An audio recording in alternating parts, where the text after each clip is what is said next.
Kita sudah membicarakan tentang bagaimana masyarakat Arab sebelum kelahiran Nabi sallallahu alaihi wasallam. Pembicaraan kita sudah berkisar tentang masalah sosial.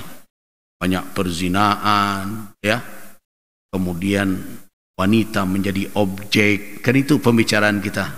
Jadi kita tahu kondisi sosial di mana Nabi sallallahu alaihi wasallam itu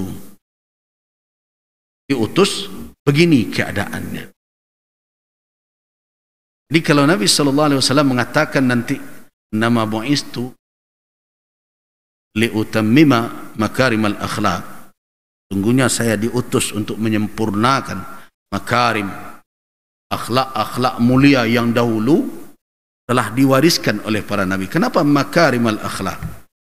Karena akhlak ini sudah diajarkan oleh para nabi sebelum Nabi Muhammad. Nabi-nabi sebelum Nabi Muhammad adalah orang-orang yang berakhlak. Jadi kenapa beliau katakan liutammim, menyempurnakan makarimal akhlak? Ada dua makna. Yang pertama, yang diajarkan itu telah hilang, itu disempurnakan beliau. Yang kedua, yang diajarkan itu dalam proses kepada kesempurnaan dengan diutusnya Nabi terakhir, penutup seluruh. Itu makna makarimal akhlak.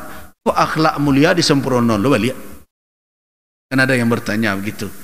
Saya diutus hanya untuk menyempurnakan, untuk menyempurnakan makarimal akhlak. Kan begitu? Ada pertanyaan yang sering. Ada yang mengatakan husnal akhlak, ada yang mengatakan salihal akhlak di dalam berbagai riwayat. Nah, ada makarimal akhlak. Belum ya? Sudah. Pak kan? Jadi dalam berbagai riwayat ada yang salihal akhlak, ada yang husnal akhlak, ada yang makarimal akhlak. Yang meriwayatkan hadis ini cukup banyak ulama. Yang meriwayatkannya ada dalam kitab Al-Imam Ahmad ibn Hanbal, ada dalam kitab Al-Hakim Naisaburi, ada dalam kitab Al-Imam Baihaqi juga, dan ada juga di dalam kitab Al-Imam Ibn Rajab, dalam kitab Lataiful Ma'arif. Dan Imam Malik juga memuat riwayat ini di dalam kitab Al-Muwatta beliau. Jadi banyak. Dari siapa diriwayatkan? Ada dari Abu Hurairah, ada dari Malik ibn Anas, seperti kata Ibnu Abdul Bar dalam kitab Tamhid, ya. Dan hadis ini boleh dikatakan hadis masyhur, populer itu. Masyhur, populer. Hadis ini tidak mutawatir. Sebab mutawatir itu, yang dikatakan mutawatir hadis itu kalau setiap level yang meriwayatkan itu jumlahnya banyak. Itu mutawatir. Level tingkatan sahabat banyak, yang mustahil mereka bersepakat untuk berdusta. Ya, nanti kita belajar ilmu hadis sedikit, walaupun ini agak berat juga kita Kan tidak apa-apa lawak lambek-lambek kan ada target S1 tu kan. Tapi perlu juga supaya orang tahu juga apa itu hadis mutawatir, sahih dan berbagai macamnya. Nah, hadis mutawatir itu dari sisi ya. Dari sisi jumlah perawi. Apa yang dikatakan jumlah perawi? Rawi itu adalah orang-orang yang menukilkan riwayat tersebut. Itu rawi namanya. Rawi itu riwayah, rawi yang meriwayatkan. Silsilah dari rawi ke rawi, dari perawi ke perawi itu yang disebut dengan sanad. Paham Bapak dan Ibu kan? Jadi dari sianu kan begitu? Atau akhbarana fulan, akhbarana diberitakan oleh sianu. Nah, rangkaian dari itu semua sampai nanti kepada Nabi sallallahu alaihi wasallam. Kalau dia hadis, ya, itu dinamakan apa? Sanad. Sanad namanya. Itu sanad. Kemudian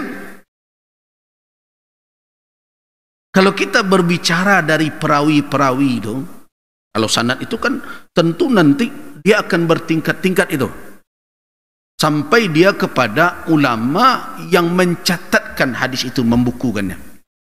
Seperti siapa? Seperti Imam Malik bin Anas. Ini boleh dikatakan Imam Malik bin Anas ini adalah pengarang kitab hadis pertama yang tersusun secara sistematis dengan bab-bab fiqihnya. Hara, salah, ya dihimpun-himpun ya. Imam Malik ibni Anas. Imam Malik ibni Anas ini adalah imam madhab Maliki. Beliau adalah guru dari Imam Muhammad ibni Idris Asy-Syafi'i. Jadi guru Imam Syafi'i itu diantaranya adalah Imam Malik ibni Anas. Imam Malik ini mengarang kitab hadis yang beliau susun menurut format kitab fikih. Kitab fikih kalau awak baca kitab fikih, ada pertama musuh bab taharah, ya gitu ya. Kemudian ada bab salat, ya begitu. Dengan format seperti itu, Imam Malik lah yang pertama. Dengan buku beliau, nama bukunya kitab Al-Muwatta namanya. Al-Muwatta. Kitab Al-Muwatta. Nah, kitab ini adalah terobosan. Kagum orang dengan kitab tersebut. Imam Syafi'i ketika belajar pertama sekali dengan Imam Malik, sudah hafal itu kitab Muwatta luar kepala sebelum bertemu dengan Imam Malik. Nah, begitu kecerdasan dan briliannya beliau, sehingga Imam Malik senang, kagum dengan keilmuan Al-Imam Asy-Syafi'i. Jadi karena itu masing-masing imam itu saling memuji satu sama lain. Saling memuji satu sama lain, tapi saling menjaga. Ya, misalnya kita ambil contoh bagaimana Imam Syafi'i menghormati muridnya, menghargai muridnya Imam Ahmad ibni Hanbal. Nah, Imam Ahmad bin Hanbal, kalau dari 4 imam ini, kan Imam Ahmad ini yang termuda ini. Ahmad bin Hanbal yang termuda. Yang paling tua itu Imam Abu Hanifah. Kemudian Imam Malik, kemudian Imam Syafi'i, kemudian Imam Ahmad. Ketika Imam Syafi'i pergi ke Mesir, apa kata beliau? Saya tidak tinggalkan di Irak, di negeri Irak, orang yang lebih faqih, melebihi dari Ahmad ibn Hanbal. Jadi kalau awak ke negari orang, ya awak hormati, ada di situ ulamanya gitu ya. Itu tradisi. Nah itu Imam Syafi'i ketika datang ke ke Mesir, beliau menghormati murid-murid dari Al-Imam Lais bin Sa'ad. Kenapa? Karena Imam Lais itu adalah Imam Darul Mesir, Imam Darul Kinanah. Itu Imam Mesir itu. Termasuk juga di Syam ada Al-Imam Al-Auza'i misalnya. Di daerah Irak, ya, banyak para imam-imam di situ. Ada Imam Al-Hasan Al-Basri di Basrah, ada Imam Sufyan Al-Thawri. Itu ma'ruf sebenarnya. Ya, kalau orang belajar itu tahu bahwa itu negeri itu imamnya, itu ininya. Jangan nanti dibuli pula, oh teragak jadi imam lo ya, itu enggak begitu. Saya ingin hanya mengajarkan kepada kita bahwa masing-masing daerah itu harus ada ulamanya dan mereka bertanggung jawab dengan keilmuan di situ, dengan membina umat. Nah, itulah yang menjadi dasar MUI juga itu. Itu salah satu pertimbangannya. Kembali kita ke hadis tadi. Kita bicara tentang kenapa masyhur. Setiap tingkatan itu biasanya mulai dari sahabat, itu level paling atas itu. Kemudian dari sahabat terus ke tabi'in. Nah, Nah, kemudian dari tabi'in terus ke tabi'in. Nah, Imam Malik, Imam Abu Hanifah itu masuk kategori tabi'in. Termasuk juga Imam Syafi'i, ada yang bertemu dengan tabi'in. Imam Ahmad juga. Jadi 4 imam madhab itu bisa masuk dalam kategori tabi'. Nah, kemudian berikutnya baru setelah itu muncul seperti imam lain, Imam Bukhari dan lain-lain. Nah, itu ranji tadi itu, silsilah tadi itu yang disebut dengan sanad. Jadi Imam Bukhari mencatat nanti di dalam kitabnya. Imam Muslim adalah murid dari Imam Bukhari. Dia mencatat pula dalam kitabnya. Nah, 2 kitab ini yang populer sebagai rujukan di dalam hadis Nabi SAW yang sering disebut dengan As-Sahihan, 2 kitab sahih.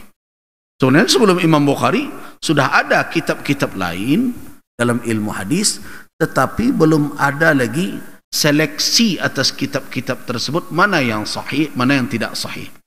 Nah, Imam Bukhari adalah yang dikatakan pionir dan begitu juga yang terbaik di dalam pandangan banyak ulama. Para ulama hampir dikatakan ini ijma' bahwa ini adalah kitab hadis terbaik yang telah terseleksi dari sekian banyak hadis, terseleksi inilah yang sahih. Kemudian yang kedua, kitab murid beliau, murid Imam Bukhari, yaitu Imam Muslim. Nah, 2 kitab ini yang disebut dengan As-Sahihan, 2 kitab sahih. Dan 2 yang punya kitab ini yaitu Imam Bukhari dan Imam Muslim yang disebut Asy-Syaikhan, 2 orang syekh ilmu hadis. Nah, kalau orang sering menyebut muttafaq alaih, sepakat atas hadis ini kesahihannya, itu muttafaq alaih itu Bukhari dan